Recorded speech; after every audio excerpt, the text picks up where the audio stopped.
ಕಾಂತಾರ 2 ಶುರುವಾಗಿತ್ತ.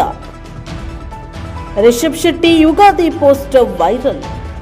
ನಟ ರಿಷಬ್ ಶೆಟ್ಟಿ ಯುಗಾದಿ ಹಬ್ಬದ ದಿನ ಅಭಿಮಾನಿಗಳಿಗೆ ಕುತೂಹಲ ಹುಟ್ಟಿಸುವ ಸುಳಿವು ನೀಡಿದ್ದು, ಅಧ್ಯಾಯ 2 ಎಂಬ ಪೋಸ್ಟರ್ ಸಾಮಾಜಿಕ ಜಾಲತಾಣದಲ್ಲಿ ಭಾರೀ ಚರ್ಚೆಗೆ ಕಾರಣವಾಗಿದೆ.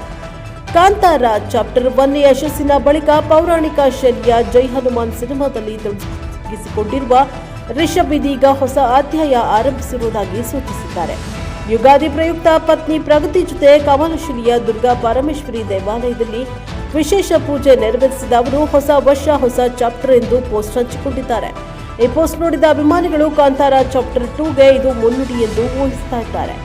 ಕಾಂತಾರ ಚಿತ್ರದ ಅಂತ್ಯದಲ್ಲೇ ಮುಂದಿನ ಭಾಗದ ಸುಳಿವು ನೀಡಿದ್ದ ರಿಷಬ್ ಈಗ ಅಧ್ಯಾಯ 2 ಮೂಲಕ ಮತ್ತಷ್ಟು ಕುತೂಹಲ ಹೆಚ್ಚಿಸಿದ್ದಾರೆ. ಆದರೆ ಹಂಚಿಕೊಂಡಿರೋ ಚಿತ್ರದಲ್ಲಿ ಅವರದೇ ನಿರ್ಮಾಣ ಸಂಸ್ಥೆಯ ಲೋಗೋ ಕಾಣಿಸಿಕೊಂಡಿದ್ದು, ಹೊಂಬಾಳೆ ಫಿಲ್ಮ್ಸ್ ಲೋಗೋ ಕಾಣುತ್ತಿರುವುದು ಮತ್ತೊಂದು ಪ್ರಶ್ನೆ ಹುಟ್ಟಿಸಿದೆ.